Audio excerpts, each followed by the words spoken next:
Imagine a world where perfection isn't just a lofty aspiration, but a meticulously planned, ruthlessly executed daily checklist. A place where every muscle fiber screams not because it's forced, but because it's genetically predisposed to relentlessly demand more, perhaps a little too much, from its owner. The blueprint of obsession. This isn't a fairy tale of natural talent blooming effortlessly. Oh no, this is the story of Cristiano Ronaldo, a man who seemingly decided the universe wasn't ambitious enough, so he had to pick up the slack himself. His Ballon d'Or victories weren't just accolades, they were the predictable, almost inevitable, outcome of a human being who approached football with the intensity of a high-stakes corporate takeover. He didn't just play the game, he owned it, he optimized it, he arguably tried to patent it. Every step, every sprint, every perfectly coiffed hair follicle seemed to be part of a grander, golden scheme. The physical anomaly. Forget mere athleticism, Ronaldo built himself into a biological marvel, a living testament to what happens when you decide human limitations are merely suggestions. His physical brilliance wasn't just about being fast or strong, it was about defying time itself, holding back the inevitable march of birthdays with an iron will and an even ironier diet. He reportedly maintained a body fat percentage often around 7% during his peak, which, to put it mildly, placed him closer to a finely tuned racing car than the average human being. Most of us struggle to cut down on late-night snacks, he was out there transforming his cellular structure. It's almost rude how perfectly engineered he became. The Hunger Games, of victory. His hunger for victory wasn't merely a desire, it was a perpetual, gnawing emptiness that only the taste of gold could temporarily soothe. A single goal was never enough, it was a starter for the next, then the hat trick, then the record, then the league title, then the Champions League, and then, naturally, another Ballon d'Or, just to prove he hadn't lost his touch in the interim. This wasn't healthy ambition, it was an insatiable appetite that made gluttony look like a quaint hobby. He treated every match, every training session, every casual kickabout in the garden, as if the fate of the free world, and his trophy cabinet, hung in the balance. Discipline, the daily ritual. The whispered tales of his discipline are not just legend, they're a cautionary tale for anyone who thought a career in football involved anything less than monastic devotion. Ronaldo wasn't just training, he was performing a daily, rigorous ritual, an almost sacred observance to the gods of peak performance. He famously constructed a cryotherapy chamber in his own home, making him essentially a human ice cube whenever he felt like it, which is just extra. Most people splurge on a new TV, Ronaldo invested in freezing himself solid.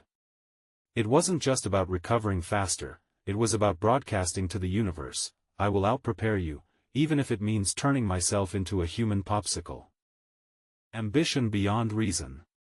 His ambition wasn't limited by what was considered realistic or achievable for a mere mortal. It stretched further, wider, and quite possibly, into another dimension where gravity itself bent to his will.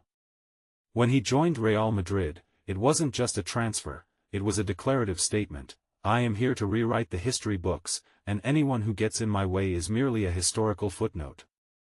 He didn't just aim for records, he treated them like personal affronts, like challenges specifically designed to mock his potential. Oh, you thought that was the record?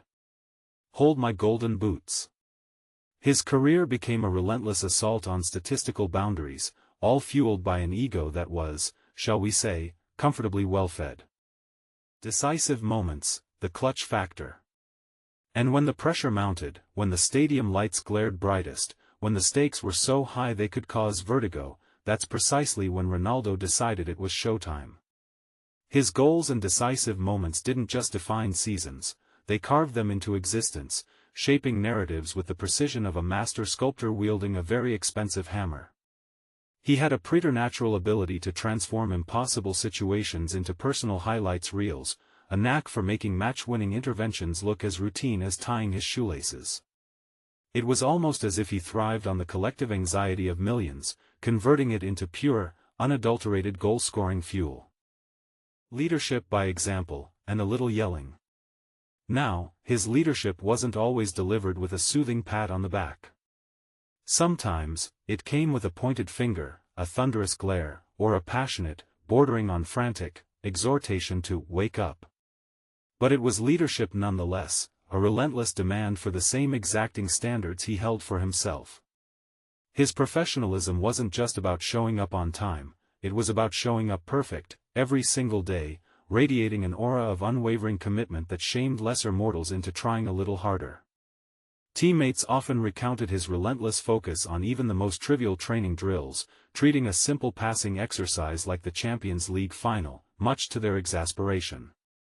It was a benevolent dictatorship of excellence, and everyone was expected to fall in line, or at least pretend to. The unseen grind. For every glorious free kick or gravity-defying header, there were countless hours of unseen grind, of repetitions that would bore a robot, of sacrifices that would make a monk blush. He wasn't just doing extra training, he was pioneering the concept of over-extra training. While others might have been enjoying a well-deserved siesta, Ronaldo was likely in a specialized gym, tweaking his core strength, fine-tuning his explosive power, or perhaps just staring intensely at a mirror, reminding himself who was boss. It was this relentless drive, this almost pathological need to optimize every microsecond of his existence, that truly set him apart. The Ballon d'Or Hall.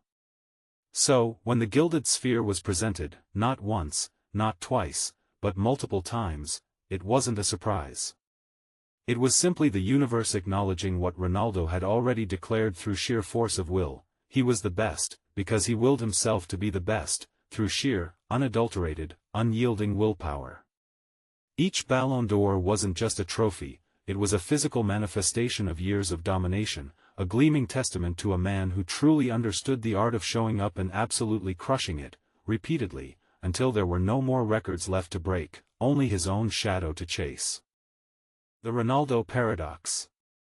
But here's the truly unsettling part, the hidden cost beneath the golden sheen. What if all those late nights, all that calculated rage, all that meticulously sculpted physique, wasn't just his choice? What if, somewhere deep down, a part of him was just wired for it, unable to switch off, a perpetual motion machine of excellence, a beautiful, terrifying trap of unparalleled ambition?